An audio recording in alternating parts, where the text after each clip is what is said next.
రత్తాలు రత్తాలు. ఏంది రంగయ్య మామ, ఏంటి ఆ కంగారు? ఆయాస పడుతూ వచ్చావు.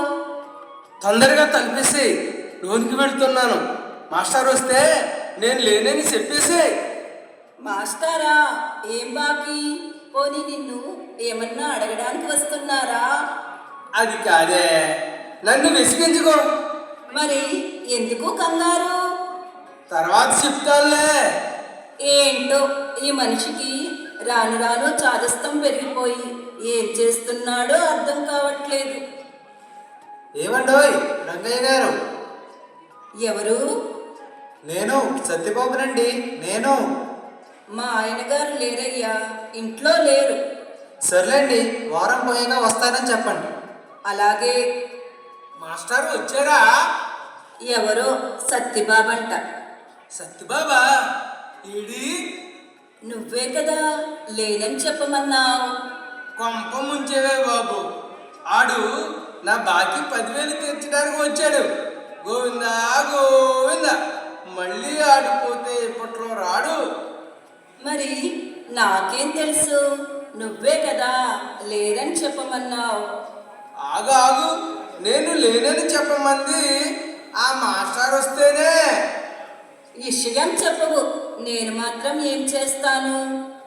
విషయం ఏమిటంటే, నాకు 60 ఏళ్ళు దాటేసింది. నన్ను రాత్రిపూట చదువుకోవడానికి రమ్మని ఒకటే గోల.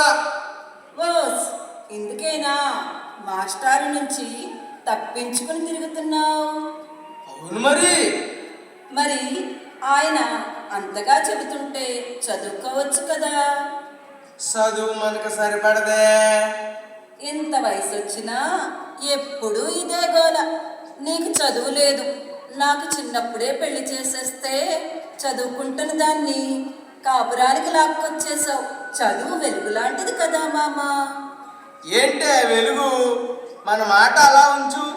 మన కొడుకు కోడలు చదువుకున్నారు కదా, చాలు. కోడలు ఉద్యోగం చేస్తుంది కదా, సరిపోద్దులే. వాడు మాత్రం ఇంటి దగ్గరే ఉంటున్నాడు నాలా. వాడిని ఇప్పుడైనా చదువుకోమని ఫోన్ చెయ్యి మామా. వాడికి పిల్లలతో సరిపోతుంది, ఇంకేం చదువుతాడులే. అవును మరి, సెల్ ఫోన్లో ఆటలాడుతూ సినిమాలు చూస్తూ నా బ్యాంకు ఖాతాలో ఉన్న సొమ్మును పోగొట్టి చదువును పక్కన పెట్టాడుగా. ఇప్పుడు తెలుస్తుంది వాడికి.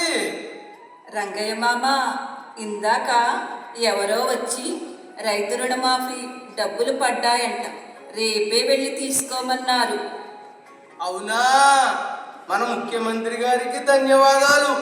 వారికి అంతా మంచే జరగాలి. 10 కాలాల పాటు ఆరోగ్యంగా ఉండాలని ఆ దేవుళ్ళు కోరుకుందాం రత్తమ్మ. బ్యాంకుకి వెళ్ళండి, టైం అయ్యింది.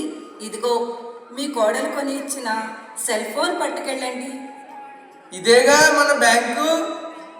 బాబు, రైతు రుణమాఫీ డబ్బులు పడ్డాయా లేదో చూడు బాబు.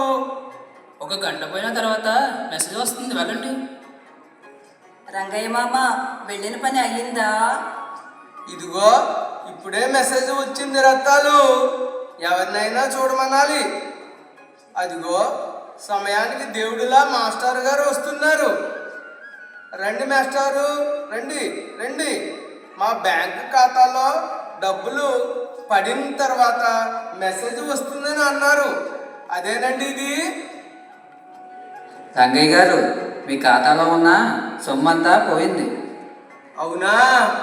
సొమ్మే కాదు, ఇంతకు ముందు వేలుముద్ర వేసి 10 సెంట్ల భూమిని పోగొట్టుకున్నాను. మీ సెల్ ఫోన్లో వివరాలు ఎవరికి ఇచ్చారు? అయ్యో, నేను చదవలేకపోవడం వల్ల వచ్చిన తంట ఇది. ఇప్పుడైనా సమయం మించిపోలేదు. నేను చదువుకుంటా, రాత్రి బడికి వస్తాను మాస్టారు. రంగయ్య మామ, నీకు తెలుగు ఇంగ్లీషు చదవడం భలే వచ్చేసింది మామ. చదువుకోవడానికి వయసు అడ్డం కాదని నిరూపించావు. అవును రత్తమ్మ. రంగయ్య మామ, మన సెల్ ఫోన్లో మెసేజ్ ఏదో వచ్చింది చూడు. ఉండు, నేను చదువుతాను. ఆహా, ఓహో, ముందు నువ్వు లోపలికి వెళ్ళి కొంచెం పంచదార తీసుకురా. మన అబ్బాయికి ఉద్యోగం వచ్చిందంట. ఏంటి వాడు 10 చదివేసి ఆపేశాడుగా? లేదు, మన కోడల పిల్ల రోజు రాత్రి బడికి పంపించి చదివించిందంట. ఇప్పుడు వాడికి కూడా ఉద్యోగం వచ్చిందంట. అమ్మయ్య, చూసావా, ఇల్లాలి చదువు ఇంటికి వెలుగు అంటారు. అందుకే ఒక దీపం అనేక దీపాలను వెలిగిస్తుందని అంటారు కదా. చదవడానికి వయసుతో నిమిత్తం లేదని నిరూపించాడు. నీలాగే నీ కొడుకు కూడా. ఈసారి నేను కూడా రాత్రి బడికి పోతా. మీలా నేను కూడా బాగా చదువుతా. అందరూ చదవండి, అందరూ ఎదగండి, రాత్రి బడికి వెళ్ళండి, జ్ఞానాన్ని సంపాదించండి.